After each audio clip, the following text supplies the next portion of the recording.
Welcome back to Beena's learning class. 8ാം ക്ലാസ്സിലെ ബയോളജിയുടെ ഒന്നാമത്തെ ചാപ്റ്റർ ആവും ഞങ്ങളെ നട്ട് നനയ്ക്കാം നന്മകൾ കൊയ്യാം, let's cultivate and reap goodness. അതിൻ്റെ നമ്മൾ ഒരു പാർട്ട് ഇട്ടായിരുന്നു.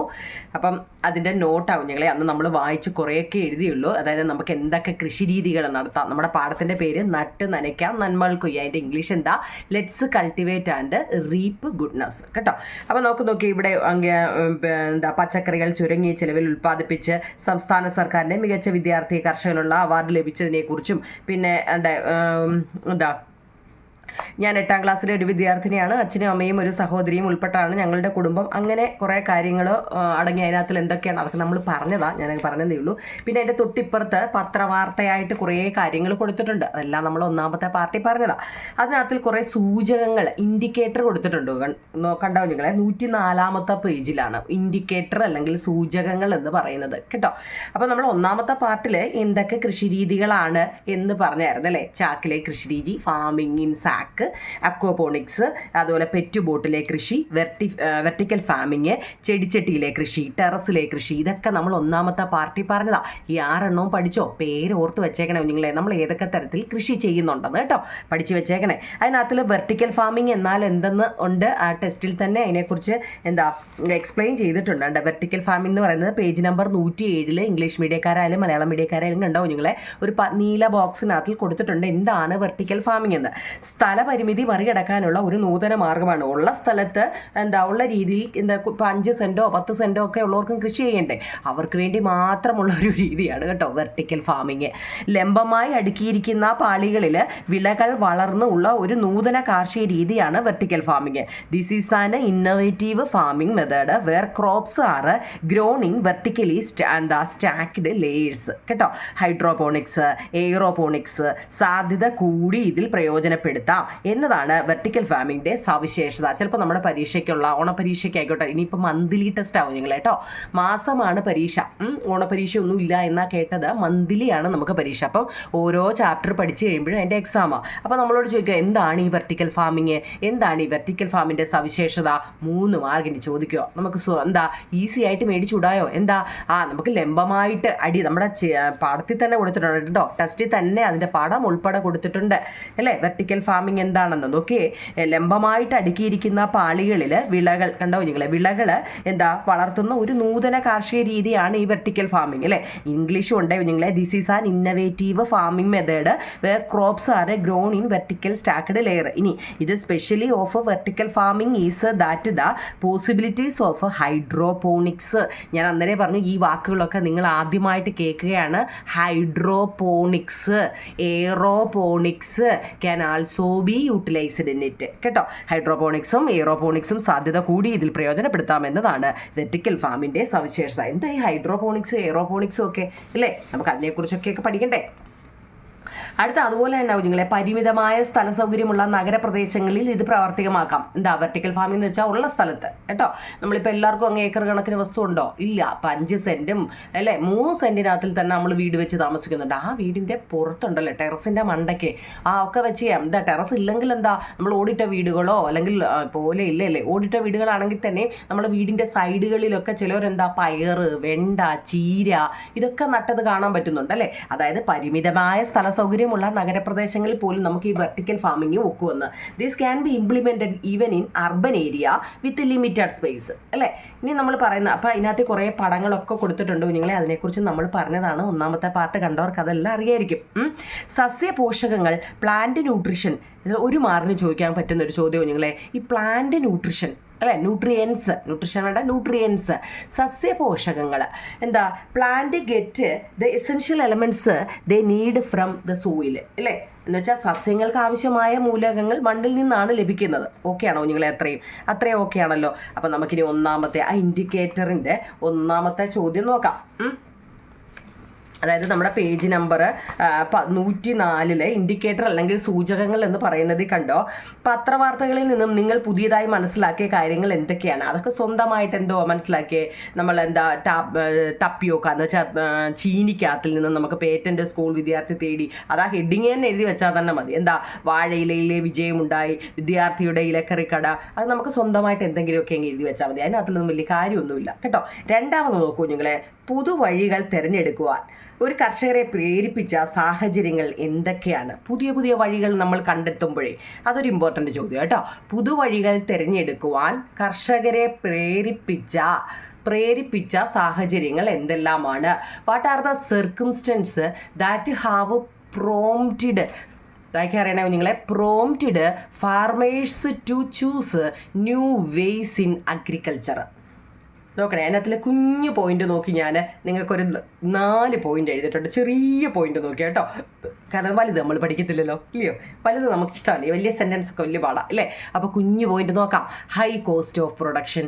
ഇംഗ്ലീഷുകാരെ ഇംഗ്ലീഷ് എഴുതണേ, മലയാളം മീഡിയക്കാരാണ് മലയാളം എഴുതണം. ഹൈ കോസ്റ്റ് ഓഫ് പ്രൊഡക്ഷൻ എന്ന് വെച്ചാൽ ഉൽപ്പാദനത്തിൻ്റെ ചെലവ്. പ്രൈസ് ഡ്രോപ്പ് ഓഫ് പ്രൊഡക്റ്റ്, ഉൽപ്പന്നങ്ങളുടെ വിലയിടിവ്. പ്രൈസ് ഡ്രോപ്പാണ് കേട്ടോ, ഡ്രോപ്പ് എന്ന് വെച്ചാൽ ഇടിവ് ഇവിടെ കേട്ടോ. ഡ്രോപ്സ് എന്ന് വെച്ചാൽ തുള്ളി എന്ന് അർത്ഥം ഉണ്ടാവും നിങ്ങൾ ഇവിടെ. പ്രൈസ് ഡ്രോപ്പ് ആണെന്ന് വെച്ച് കഴിഞ്ഞാൽ വിലയിൽ ഉണ്ടാകുന്ന ഇടിവ്. ഓഫ് പ്രോഡക്റ്റ്, ഉൽപ്പന്നങ്ങളുടെ വിലയിടിവ്. ഇറിഗേഷൻ പ്രോബ്ലം, വെള്ളം ഇല്ലേ, കറക്റ്റ് സമയത്ത് നമ്മൾ എന്തെങ്കിലും നട്ട് വെച്ചിട്ടെങ്കിൽ പോന്നാൽ മതിയോ?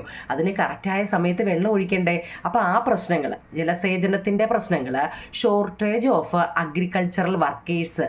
ഇനി നമുക്ക് മലയാളികൾ ആരും ഇല്ലല്ലോ കൃഷി ചെയ്യാൻ അല്ലേ, ബംഗാളികൾ വരണം അല്ലേ.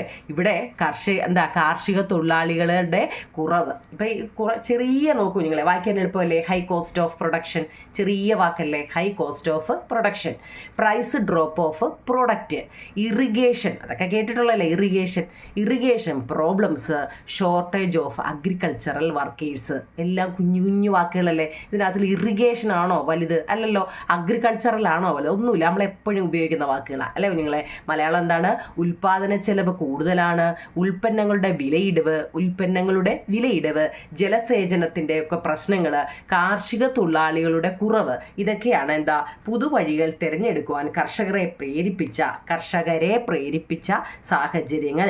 What are the circumstances that have prompted farmers to choose new way in agriculture. കേട്ടോ, കുഞ്ഞ് സെൻറ്റൻസ് തപ്പിയെടുത്ത് എഴുതിയത് കേട്ടോ, കുഞ്ഞത്, കാരണം പഠിക്കാൻ നമുക്ക് എളുപ്പത്തിന്. ഓക്കെ, അതിൻ്റെ തൊട്ട് താഴെ ഉണ്ടോ നിങ്ങൾ ഏതാണ്ട് ഈ കൃഷി ലാഭകരമാക്കാൻ. നമ്മുടെ ടെസ്റ്റിലെ 104ാമത്തെ ചോദ്യം, maximising land utilisations to overcome lack of space. ഈ സ്ഥലപരിമിതി മറികടക്കാൻ അല്ലേ, നമുക്ക് ഉള്ള സ്ഥലം വെച്ച് രണ്ടാമത്തെ ചോദ്യം രണ്ടാമത്തെ ചോദ്യം നോക്കിയേ. ഈ കൃഷി ലാഭകരമാക്കാൻ എന്തെല്ലാം സാധ്യതകളാണ്? What are the possibilities to make farming profitable. കൃഷി ലാഭകരമാക്കാൻ നമുക്ക് എന്തെല്ലാം സാധ്യതകളാണുള്ളത്? ഇനി മുമ്പ് നമ്മൾ പഠിച്ചതിന് വേറെ ആൻസറും ഒക്കെ എഴുതാം കേട്ടോ. ഇനി നിങ്ങൾക്ക് അത് 4 എണ്ണം പോരാ. ചില കുട്ടികൾ നല്ലപോലെ പഠിക്കുന്ന കുട്ടികൾക്ക് കുറച്ചുകൂടെ ഞങ്ങൾക്ക് പോയിന്റ് ഉണ്ടായിരുന്നെങ്കിൽ, ഇല്ലയോ? എല്ലാം പഠിച്ചു കഴിയുമ്പോൾ ഒരു തള്ളുണ്ടല്ലോ, ഞങ്ങൾക്ക് 3-4 പോയിന്റ് കൂടെ ഉണ്ടായിരുന്നെങ്കിൽ ഞങ്ങളത് പഠിച്ചേനി എന്ന് പറയത്തില്ലേ നിങ്ങളെ. അങ്ങനെ പറയുന്നവർക്ക് താണ്ട് ഒരു 3 പോയിന്റ് കൂടെ എഴുതിക്കോ. ഷോർട്ടേജ് ഓഫ് അഗ്രികൾച്ചർ വർക്കേഴ്സ്, കാർഷിക തൊഴിലാളികളുടെ കുറവ്. പ്രൈസ് ഡ്രോപ്പ് ഓഫ് പ്രൊഡക്റ്റ്, ഇത് മുമ്പ് എഴുതിയതാണോ? അല്ല, ഇതിനകത്ത് ഒന്നുണ്ട്. Lack of knowledge about scientific method, ശാസ്ത്രീയമായ രീതികളെക്കുറിച്ചുള്ള അറിവില്ലായ്മ. എന്ന് വെച്ചാൽ എന്തോ ചെയ്യണമെന്ന് അറിയാൻ വയ്യാതെ കൃഷി ചെയ്യാൻ ഇറങ്ങുന്ന കുറേ എണ്ണമുണ്ട് അല്ലേ. ശാസ്ത്രീയമായിട്ട് സയൻറ്റിഫിക്കായിട്ട് ഇതിനെക്കുറിച്ച് ഒന്നും അറിയാൻ വയ്യാത്ത ആൾക്കാരുണ്ടോ നിങ്ങൾ കേട്ടോ. അപ്പോൾ വേണേൽ ആ പോയിന്റും കൂടെ അതിനകത്തിൽ ആഡ് ചെയ്യാം. രണ്ടാമത് നോക്കിക്കേ, കൃഷി ലാഭകരമാക്കാൻ എന്തെല്ലാം സാധ്യതകളാണ് നമുക്കുള്ളത്? ഇതിനകത്തിൽ കമൻറ്റ് വരും കുഞ്ഞുങ്ങളെ, ടെസ്റ്റ് വായിക്കാഞ്ഞ എന്താണെന്നറിയാമോ? നമ്മൾ 1ാമത്തെ പാർട്ടിൽ ടെസ്റ്റാണ് വായിച്ചിരിക്കുന്നത്. അതിനകത്തിൽ ഏകദേശം ഞാൻ ഇതെല്ലാം വായിച്ച വെർട്ടിക്കൾച്ചർ ഇതൊക്കെ വായിച്ചതാണ്. 1ാമത്തേത് ഒന്ന് കയറി കാണണേ നിങ്ങൾ കേട്ടോ. വളപ്രയോഗം വരെയുള്ളത് ഞാൻ വായിച്ചതാണ്, ഒന്ന് കയറി കാണണേ കേട്ടോ. അഥവാ ടെസ്റ്റ് വായിക്കണമെന്ന് അല്ലെങ്കിൽ വായിക്കണമെന്നുള്ളവർ കേട്ടോ അതിനകത്തുണ്ട്. ഇത് നമ്മൾ അതിൻ്റെ ആൻസറാണ്, ഞാൻ ആ വായിച്ചതിൻ്റെ ക്വസ്റ്റ്യൻ ആൻസറാണ് കേട്ടോ. എന്നിട്ട് അടുത്ത പാർട്ടിൽ നമ്മൾ വായിച്ച് അതിൻ്റെ ബാക്കിയായിട്ട് എഴുതാം. What are the possibilities to make farming profitable? കൃഷി ലാഭകരമാക്കാൻ എന്തെല്ലാം സാധ്യതകളാണ് നമുക്കുള്ളത്?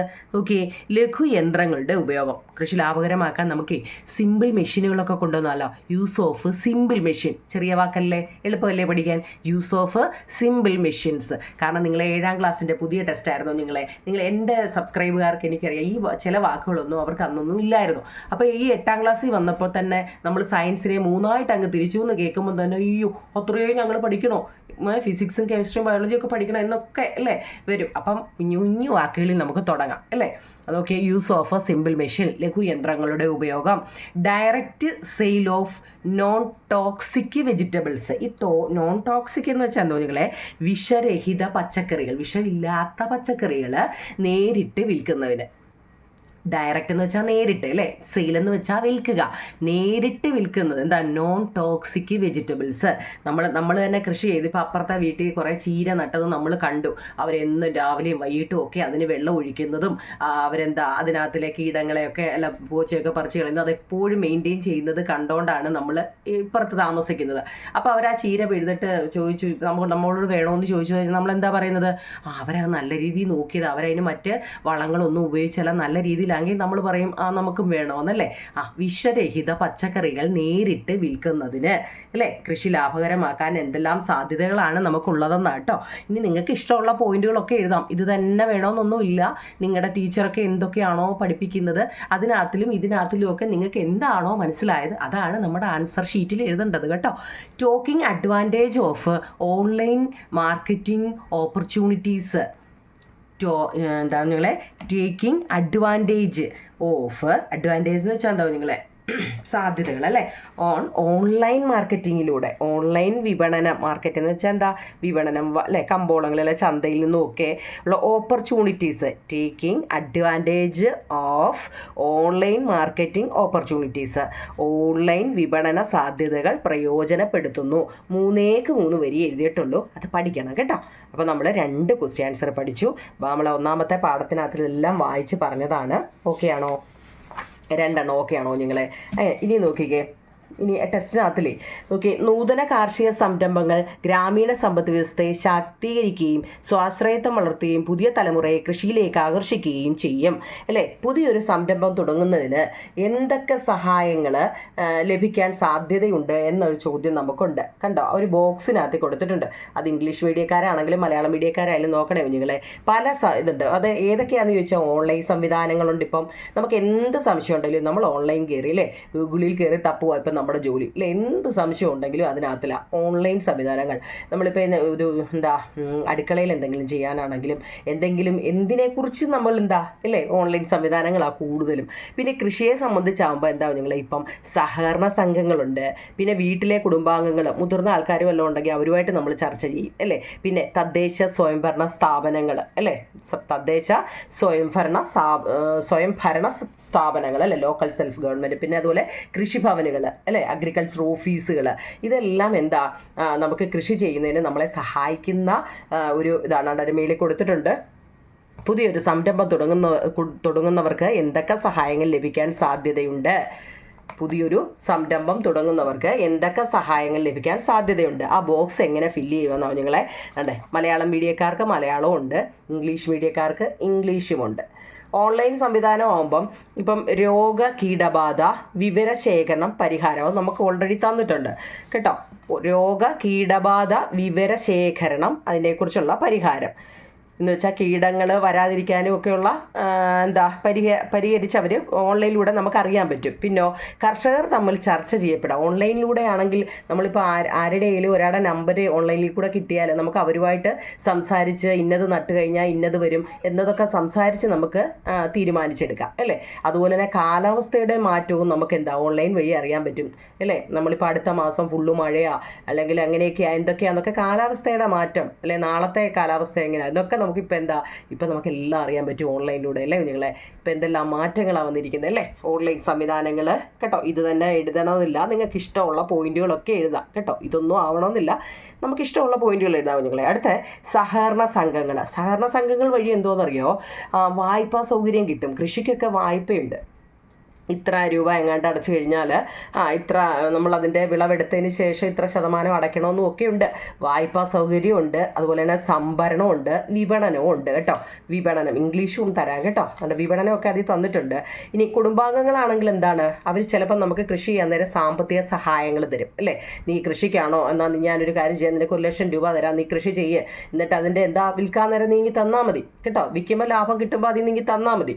ലാഭം കിട്ടിയില്ലെങ്കിലും ഞാൻ തന്നത് ഇങ്ങനെ തിരിച്ചു തരണം കേട്ടോ എന്ന് പറയത്തില്ലയോ.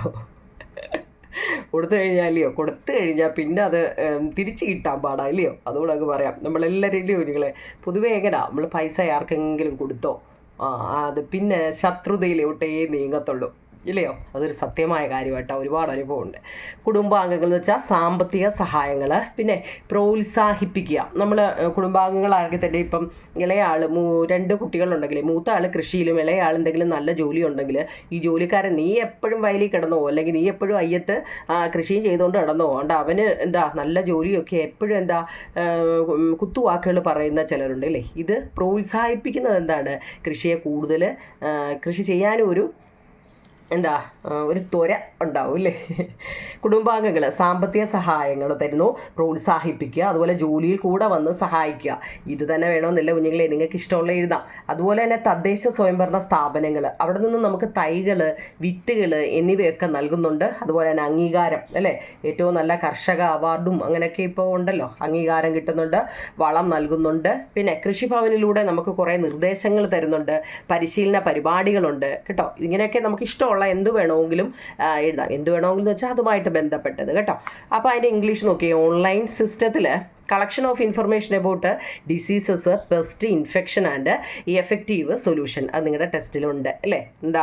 രോഗങ്ങളുടെ കീടബാധ വിവരണ ശേഖരണമൊക്കെ അത് പരിഹരിക്കുക എന്നുള്ളതാണ് അല്ലേ. പിന്നെന്താ കുഞ്ഞുങ്ങളെ, നമുക്ക് ക്ലൈമറ്റിൽ ഉണ്ടാകുന്ന വ്യത്യാസം, കർഷകർ തമ്മിലുള്ള പെസൻസിലുള്ള കോൺവെർസേഷൻ ഉണ്ട് അല്ലേ, കർഷകർ തങ്ങളിലുള്ള കോൺവെർസേഷൻ ഉണ്ട് അല്ലേ, സംഭാഷണം. അത് ഞാൻ എഴുതിയില്ലായിരുന്നു അല്ലേ. ക്ലൈമറ്റ് കോൺവെർസേഷനാണ് കേട്ടോ, സംഭാഷണം, അങ്ങോട്ടും ഇങ്ങോട്ടുമുള്ള സംഭാഷണം.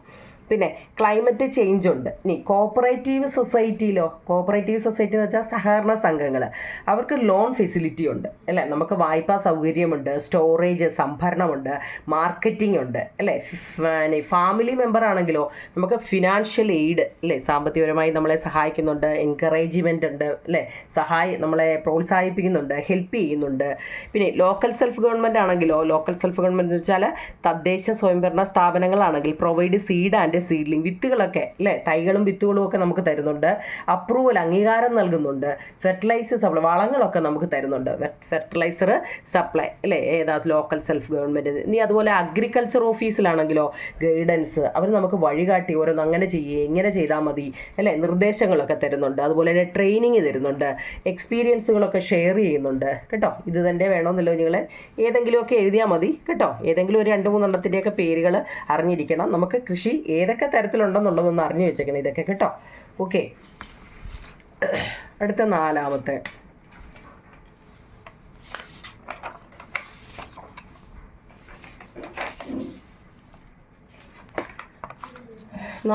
ചോദ്യം, maximising land utilisations to overcome lack of space.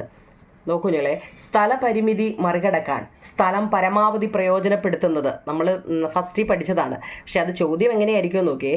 Maximising land utilisations to overcome lack of space, സ്ഥലപരിമിതി മറികടക്കാൻ സ്ഥലം പരമാവധി പ്രയോജനപ്പെടുത്തുന്നത് എങ്ങനെ, എങ്ങനെയൊക്കെയാണ്? Sack of farming, aquaponics, pet bottle farming, terrace farming, pot cultivation, vertical farming. നമ്മൾ 1-മത്തെ ക്വസ്റ്റ്യൻ ആൻസറായിട്ട് പഠിച്ചതാണ്. പക്ഷേ അതിൻ്റെ ചോദ്യം കണ്ടായിരുന്നോ കേട്ടോ. അതെന്തൊക്കെയാണ് നമ്മൾ കൃഷി ചെയ്യുന്ന കൃഷി രീതികൾ എങ്ങനെയൊക്കെയാണെന്നുള്ളതാണ് നമ്മൾ പഠിച്ചത്. അത് തന്നെയാണ് ഇത്.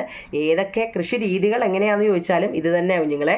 അതിൻ്റെ സ്ഥലപരിമിതി മറികടക്കാൻ നമ്മൾ സ്ഥലം എങ്ങനെ പരമാവധി പ്രയോജനപ്പെടുത്തുന്നതെന്ന് ചോദിച്ചാലും നമുക്ക് ഈ ആൻസർ എഴുതാം. പിന്നെ നമ്മൾ 1 മാർക്കിന് ചോദിക്കുകയാണ് എന്താണ് ഈ വെർട്ടിക്കൽ ഫാമിംഗ് എന്ന് 1 മാർക്കിൽ ചോദിച്ചാൽ, a method where crops are grown in vertically stacked layers, എന്ന് വെച്ചാൽ ലംബമായി അടുക്കിയിരിക്കുന്ന പാളികളിൽ വിളകൾ വളർത്തുന്ന രീതിയാണ്.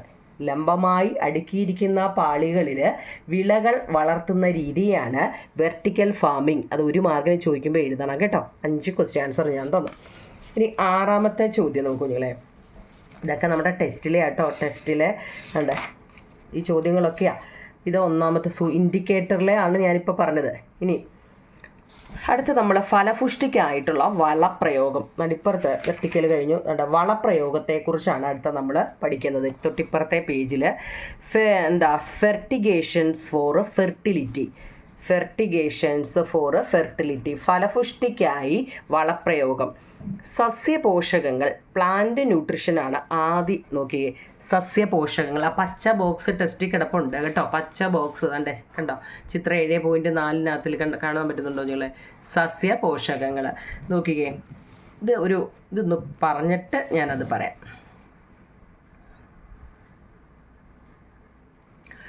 ഇതിനെ നമ്മൾ മാക്രോ ന്യൂട്രിയൻ, അത് നമ്മൾ കഴിഞ്ഞ ഇതിൽ പറഞ്ഞതാണ്. എന്താണെന്ന് കഴിഞ്ഞ ഇതിൽ പറഞ്ഞതാണ്. മാക്രോ ന്യൂട്രിയൻസും മൈക്രോ ന്യൂട്രിയൻസും എന്താണെന്ന് നമ്മൾ പറഞ്ഞതാണ് കേട്ടോ. ഇതും കൂടെ അങ്ങ് എഴുതണേ നിങ്ങളെ. Nitrogen, potassium, phosphorus, calcium, magnesium and sulphur are elements required in large quantities. They are called macro nutrients. നൈട്രജനും പൊട്ടാസ്യവും ഫോസ്ഫറസും കാൽസ്യം, മഗ്നീഷ്യം, സൾഫർ എന്നിവ കൂടിയ അളവിൽ ആവശ്യമായ മൂലകങ്ങളാണ് മാക്രോ ന്യൂട്രിയൻസ്. എന്നാൽ അപ്പോൾ നേരെ ഓപ്പോസിറ്റ് ആയിരിക്കുമല്ലോ മൈക്രോ. എന്താ? Elements like barium, boron, zinc, copper, manganese, iron, molybdenum, ആ പേരൊക്കെ ഓർത്തോണ്ടേ നിങ്ങളെ. Molybdenum, chlorine, nickel etcetera are required only in very small quantity. They are called micro nutrients കേട്ടോ. ഇത് നല്ലതുപോലെ ഒന്ന് പഠിച്ചു വെച്ചേക്കണം കേട്ടോ. ഈ ചാപ്റ്ററിലെ പ്രധാനപ്പെട്ട ഒരെണ്ണമാണ്. അതായത് നോക്കിക്കേ, elements required in large quantity. ഇപ്പം നമ്മൾ പറഞ്ഞു കൂടിയ അളവിൽ ആവശ്യമായ മൂലകങ്ങളാണ്. ഇനി നിങ്ങൾ ഏറ്റവും പ്രധാനപ്പെട്ട അറിഞ്ഞിരിക്കേണ്ട ഒരു കാര്യവും നിങ്ങളെ, നമ്മൾ ഈ പീരിയോഡിക് ടേബിൾ ഉണ്ട് കേട്ടോ, എലമെൻസുകൾ എന്നൊക്കെ, അതായത് കെമിസ്ട്രി. ഇതുവരെ നിങ്ങൾ ഇതൊന്നും കേട്ടിട്ടില്ല, ഞാനൊന്ന് പറയുവാണ്. കാരണം കെമിസ്ട്രി എന്തിനാ ഇപ്പം ഈ പറയുന്നതെന്നല്ലേ, ഈ പേരുകളൊക്കെ നമ്മൾ മാക്രോയിലും മൈക്രോയിലും പഠിക്കുന്നതുകൊണ്ടാണ് ഈ പേര് പറയുന്നത് കേട്ടോ. ഇതിൻ്റെയൊക്കെ സിമ്പലുകളൊന്നും അറിഞ്ഞിരിക്കണം. നമ്മളിപ്പോൾ കൃഷി ചെയ്യുമ്പോൾ ഒരു പ്ലാന്റ്സിനകത്തിൽ കൂടിയ അളവിൽ ആവശ്യമായ മൂലകങ്ങൾ അല്ലെ എലമെൻസിൻ്റെ ആണ് ഈ മൂലകങ്ങൾ അല്ലേ. നൈട്രജൻ്റെ സിമ്പല് N എന്നാണ്, പൊട്ടാസ്യത്തിന് K എന്നാണ്. നിങ്ങളല്ലെങ്കിൽ എന്തായാലും ഫോൺ എടുക്കും നിങ്ങൾ അല്ലേ, യൂട്യൂബിൽ എല്ലാം പീരിയോഡിക് ടേബിൾ ഓഫ് എലമെൻറ്റ്സ് എന്ന് ഒരു ഇത് അടിക്കുമ്പോൾ ഒരു ടേബിൾ വരും കേട്ടോ. അപ്പോൾ അത് നമ്മൾ പഠിക്കേണ്ടതാണ്. 9ാം ക്ലാസ് 8ൽ കെമിസ്ട്രി നോക്കട്ടെ ആ ചാപ്റ്റർ ഉണ്ടോയെന്ന്. അപ്പം 9ലൊക്കെ അത് നല്ലപോലെ വേണ്ടുന്നതാണ് കേട്ടോ. അപ്പോൾ എന്തിനാണെന്ന് ചോദിച്ചു കഴിഞ്ഞാൽ ഈ പേരൊക്കെ എന്ന് വെച്ചാൽ നൈട്രജൻ. ചിലപ്പോൾ നിങ്ങൾക്ക് ഇത് മാത്രമേ തരത്തു, കാരണം ടെസ്റ്റ് കൊടുത്തില്ലെങ്കിൽ ഇത് അറിയണേ കുഞ്ഞുങ്ങളെ, കാരണം കെമിസ്ട്രി പഠിക്കുമ്പോഴൊക്കെ ഇത് അറിയേണ്ടതാണ്. നൈട്രജന് N, പൊട്ടാസ്യത്തിന് K, ഫോസ്ഫറസിന് P, കാൽസ്യത്തിന് Ca, മഗ്നീഷ്യത്തിന് Mg, സൾഫറിന് S. ഇത് ഇത് ഏറ്റവും കൂടിയ അളവിൽ ആവശ്യമായ മൂലകങ്ങളാണ്. ഏറ്റവും കൂടിയ അളവിൽ ആവശ്യമായ മൂലകങ്ങളാണ് NKP, CaMgS കേട്ടോ. ഇനി ഏറ്റവും കുറഞ്ഞ അളവിൽ ആവശ്യമാണ് barium Ba, boron Ba, zinc Zn, copper Cu, manganese Mn, ഇരുമ്പ് Fe കേട്ടോ, മോളിബ്ഡിനം MO, ക്ലോറിന് Cl, നിക്കലിന് Na. ഇതിൻ്റെ എല്ലാം സിമ്പലുകളാണ് ഈ പറയുന്നത് കേട്ടോ. പ്രതീകം എന്ന് മലയാളത്തിൽ പറയും കേട്ടോ, പ്രതീകമല്ല പ്രതീകങ്ങൾ. ഓക്കെ, അപ്പോൾ അത്രയും 6.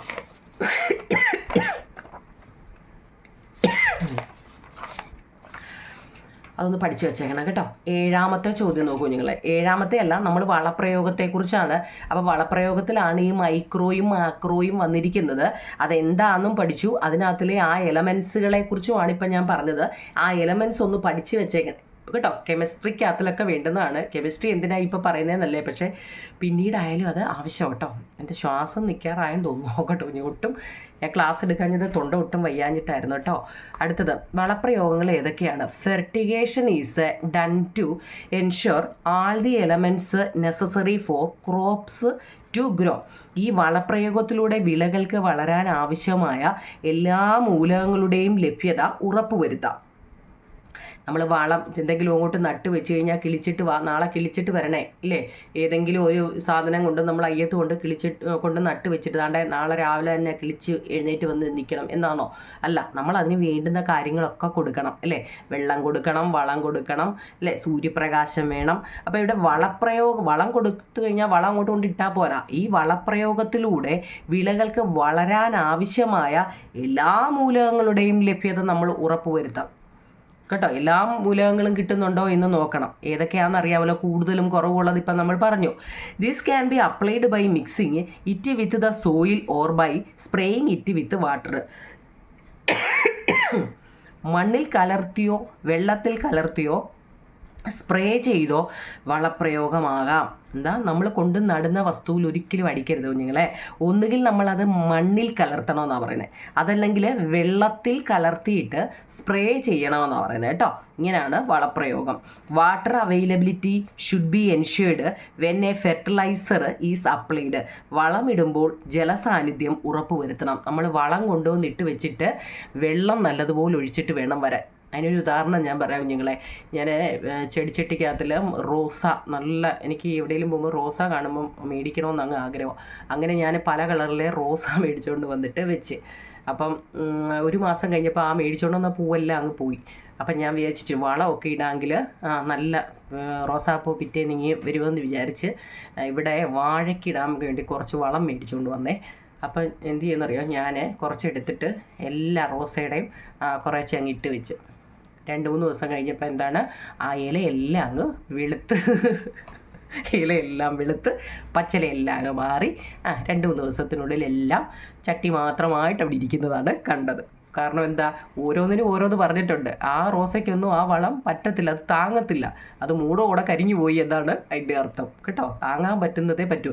റോസയ്ക്കൊക്കെ ചെറിയ രീതിയിൽ വല്ല മുട്ടത്തോടോ ഉള്ളിത്തൊലിയോ അതൊക്കെ അത് താങ്ങത്തുള്ളൂ കേട്ടോ കുഞ്ഞുങ്ങളെ. നിങ്ങൾ ആ കമൻറ്റ് ബോക്സിൽ നിങ്ങളുടെ വീട്ടിൽ കൂടുതലായിട്ടുള്ള ചെടിയുടെയൊക്കെ പേരൊന്ന് കമൻറ്റിൽ ഇട്ടുതരാം കേട്ടോ. ബോറടിക്കുന്നുണ്ടോ നിങ്ങൾ എൻ്റെ ക്ലാസ്? പൊതുവേ ഈ ബയോളജിയൊക്കെ നല്ല ക്ലാസ് അല്ലേ. ടൈപ്പ് ഓഫ് ഫെർട്ടിലൈസേഴ്സ് നോക്കിക്കേ, വിവിധ തരം വളങ്ങൾ. ഇനി നമ്മൾ വളമിടാൻ പോവാം കേട്ടോ. ഓരോ അനുഭവത്തിൽ നിന്നാണ് ഓരോന്നും നമ്മൾ പഠിക്കുന്നത്. അപ്പോൾ വളപ്രയോഗം ചെയ്യുമ്പോൾ പലതരത്തിലുള്ള വളങ്ങളുണ്ട് കുഞ്ഞുങ്ങളെ. ജൈവ വളമുണ്ട്. ജൈവ വളം എന്ന് വെച്ചാൽ ഓർഗാനിക് ഫെർട്ടിലൈസറിന് ഇസഡാ കേട്ടോ. ഫെർട്ടിലൈസർ എല്ലാവരും എസ്സടിച്ച ജൈവവളം അല്ലെങ്കിൽ organic fertiliser. Bio residues like manure, അതായത് കൗവിൻ്റെയും chicken, compost, ash and bone meal. Nutrients may be less but do not harm the texture of soil and decomposers. വല്ലോ മനസ്സിലായോ? കൗവ് ചിക്കൻ എന്നൊക്കെ ഉദ്ദേശിക്കുന്നത് ചാണകമാവും നിങ്ങളിവിടെ. ബയോ റെസിഡസ് ലൈക്ക് മാന്യൂർ എന്ന് വെച്ചാൽ എന്താ, നമ്മുടെ വീടുകളിലുള്ള പശുവിൻ്റെ ചാണകം, അത് പൊടിച്ച് ചാണകപ്പൊടി, അതുപോലെ തന്നെ എന്തായിരുന്നു കോഴിക്കാഷ്ടം. ടെസ്റ്റിലുള്ളതാണ് കുഞ്ഞുങ്ങളെ ഇതെല്ലാം. കോഴിക്കാഷ്ടം, പിന്നെന്താ, പിന്നെ അതുപോലെ വീട്ടിലെ നമ്മുടെ പച്ചക്കറികളൊക്കെ അരിഞ്ഞതിന് ശേഷം ബാക്കി വരുന്ന പച്ചക്കറിയുടെയൊക്കെ ബാക്കി വരുന്നത്, പിന്നെന്താ എല്ലുപൊടി, അതാണിവിടെ ബോൺ മീൽ എന്ന് പറയുന്നത്. കമ്പോസ്റ്റ് അല്ലേ, ഇവയൊക്കെ എന്താണ്, ഇവയാണ് നമ്മൾ എന്ത് പറയുന്നത്, ജൈവവളം എന്ന് പറയുന്നത്. മറന്നുപോലെ കുഞ്ഞുങ്ങളെ, ജൈവവളം എന്ന് പറഞ്ഞാൽ ഓർഗാനിക് ഫെർട്ടിലൈസറാണ്. അതിൻ്റെ വേറൊരു പേരാ പരീക്ഷയ്ക്ക് ഓർഗാനിക് ഫെർട്ടിലൈസർ കേട്ടോ. ഓർഗാനിക് ഫെർട്ടിലൈസർ എന്ന് വെച്ചാൽ നമ്മുടെ വീട്ടിലൊക്കെ ബാക്കി വരുന്ന ചിലർ ചേന, ചേമ്പ്, കാച്ചിൽ ഇങ്ങനെയൊക്കെ ഉള്ളതേ നിങ്ങളുടെ വീട്ടിൽ അപ്പൂപ്പന്, ഇപ്പോഴും അച്ഛന്മാരൊക്കെ വേറെ ജോലിയായിരിക്കും, അപ്പൂപ്പന്മാരൊക്കെ ഉണ്ടെങ്കിൽ അവരിതൊക്കെ നടുന്ന ശ്രദ്ധിച്ചിട്ടുണ്ടോ നിങ്ങളെ? അവരൊക്കെ അയ്യത്തൊക്കെ ഇതൊക്കെ ചെയ്യുന്നത് തൂത്തുകൂട്ടിയ പഴയ അവിടെയൊക്കെ തൂത്തുകൂട്ടുന്നതൊക്കെ അവിടെയൊക്കെ സൈഡിൽ കാണുമല്ലോ, അതെല്ലാം കൂടെ വാരി എന്ത് ചെയ്യുന്നു, ചിലവരങ്ങനെ അല്ലേ എല്ലാം കൂടെ എടുത്തു കൊണ്ടുവന്ന് ഇതിനൊക്കെ ഇട്ട് വെച്ച് നടുന്നത് കാണാം അല്ലേ. അതൊക്കെ കിടന്ന് അഴുകി, ഇലകളൊക്കെ കിടന്ന് അഴുകി അങ്ങനെ ഉണ്ടാകുന്നതാണ് ഈ ജൈവവളം അല്ലെ ഓർഗാനിക് ഫെർട്ടിലൈസർ. ഏതൊക്കെയാണ്? ചാണകപ്പൊടിയോ അല്ലെങ്കിൽ കോഴിക്കാഷ്ടമോ ആട്ടിൻ കാഷ്ടമോ അങ്ങനെയൊക്കെ ഉള്ളതാണ് കേട്ടോ. പോഷകഘടകങ്ങൾ അവയ്ക്ക് കുറവായിരിക്കും കേട്ടോ. ന്യൂട്രിയൻസ് മേ ബി ലെസ് ആയിരിക്കും, പക്ഷേ മണ്ണിൻ്റെ ഘടനയ്ക്കോ വിഘാടകർക്കോ ഇത് ദോഷം ചെയ്യുന്നില്ല. But do not harm the texture of soil and decomposers. ഇതുകൊണ്ട് മണ്ണിന് ഒരു കുഴപ്പവും വരുന്നില്ല. ഇതൊക്കെ ഇട്ട് കൊടുത്താൽ ഒരു കുഴപ്പവും വരുന്നില്ല. അതുകൊണ്ടാണ് ജൈവവളം എന്ന് പറയുന്നത്. ഒന്നാമത്തെ വളം പഠിച്ച കുഞ്ഞുങ്ങളെ. രണ്ടാമത്തേതാണ് മൈക്രോബയൽ ഫെർട്ടിലൈസർ അല്ലെങ്കിൽ ബയോ എന്നും പറയാം കേട്ടോ. മൈക്രോ അല്ലെങ്കിൽ ബയോ ഫെർട്ടിലൈസർ എന്ന് വെച്ച് കഴിഞ്ഞാൽ ജീവാണുവളം. ഇത് കണ്ടെയ്ൻസ് നൈട്രജൻ ആൻഡ് സൾഫർ. സൾഫറിൻ്റെ സ്പെല്ലിംഗ് ഉണ്ടാവും ഞങ്ങളെ. മുമ്പ് ഞാനിവിടെ ഒരു തെറ്റ് സൾഫർ അടിച്ചായിരുന്നു. സൾഫർ ഫിക്സിങ് മൈക്രോബ്സ് ലൈക്ക് നോക്കണേ, റൈസോബിയം, അസോസ്പിറില്ലം, കണ്ടോ, പൈറൈലം കേട്ടോ. PI ആണ് കേട്ടോ, കാണാൻ പറ്റുന്നുണ്ടോ? അസോസ്പൈറില്ലം, പിന്നെ മൈക്കോറൈസ, ഇങ്ങനെയുണ്ട് പേരുകളോ. എന്ന് വെച്ച് കഴിഞ്ഞാൽ എന്താണെന്നറിയോ, നൈട്രജനും സൾഫറും സ്ഥിരീകരിക്കുന്ന സൂക്ഷ്മാണുക്കളായ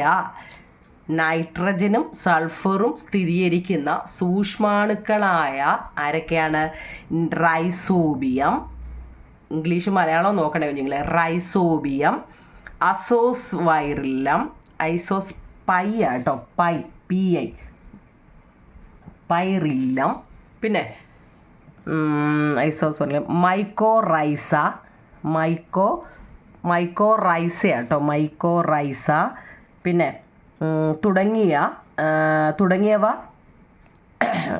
തുടങ്ങിയവയാണ് അല്ലേ ഇതിന് അടങ്ങിയ വളം. ഏതിനാണ്? ബയൽ ഫെർട്ടിലൈസറിന്, അതായത് ജീവാണുവളം കേട്ടോ. ടെസ്റ്റിൽ അതിനെക്കുറിച്ച് ഉണ്ടോ? ഇത് മണ്ണിൻ്റെ ഘടനയ്ക്കോ വിഘാടകർക്കോ ഇതും ദോഷം വരുത്തുന്നില്ല കേട്ടോ. ആ പേര് 3 നല്ലപോലെ നോക്കണേ നിങ്ങളെ. റൈസോബിയം, അസോസ്പൈറില്ലം, നാക്കിപ്പോൾ ഊരിപ്പോയിനില്ലേ, മൈക്കോറൈസ എന്നിവ കേട്ടോ. ഇനി അടുത്ത ആർട്ടിഫിഷ്യൽ ഫെർട്ടിലൈസർ. ആർട്ടിഫിഷ്യൽ എന്ന് കേൾക്കുമ്പോഴേ അറിയാം എന്താ, കൃത്രിമ രാസവളം. Synthesize like ammonium phosphate, urea. ഞാൻ അന്ന് ഇട്ടത് യൂറിയ നിങ്ങളെ, അത് പേര് ഞാൻ ഓർക്കാഞ്ഞിട്ടാ, യൂറിയ കേട്ടോ, റോസക്കിട്ടത്. അമോണിയം സൾഫേറ്റ് കേട്ടോ. Easily absorbable but harmful to soil. Urea, ammonium phosphate, ammonium sulphate പോലുള്ള കൃത്രിമ വളം കേട്ടോ. ഇങ്ങനെയൊക്കെ ഉള്ളതാണ് കൃത്രിമമായ വളം. ഇത് എളുപ്പം ആഗീരണം ചെയ്യാൻ കഴിയും, എന്നാൽ മണ്ണിന് ഇത് ദോഷകരമാണ് കേട്ടോ. മണ്ണിന് ദോഷകരമായ വളങ്ങൾ ഏതാ നിങ്ങളെ? ആർട്ടിഫിഷ്യൽ ഫെർട്ടിലൈസർ ആണ് കേട്ടോ. യൂറിയ, ചിലപ്പോൾ അതിനൊക്കെ എക്സാമ്പിൾ ആയിരിക്കും ചോദിക്കുന്നത്. യൂറിയ, അമോണിയം ഫോസ്ഫേറ്റും അമോണിയം സൾഫേറ്റും ഒക്കെ അതിന് എക്സാമ്പിളാണ്. ഇനി nano fertiliser, synthetic fertilizer containing nano particles like nano urea, nano phosphate and nano magnesium sulfate.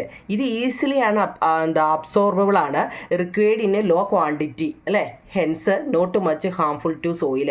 ഈ nano urea, nano phosphate, nano magnesium sulphate പോലുള്ള നാനോ കണങ്ങൾ അടങ്ങിയ കൃത്രിമ വളമാണ് നാനോ ഫെർട്ടിലൈസറിൽ.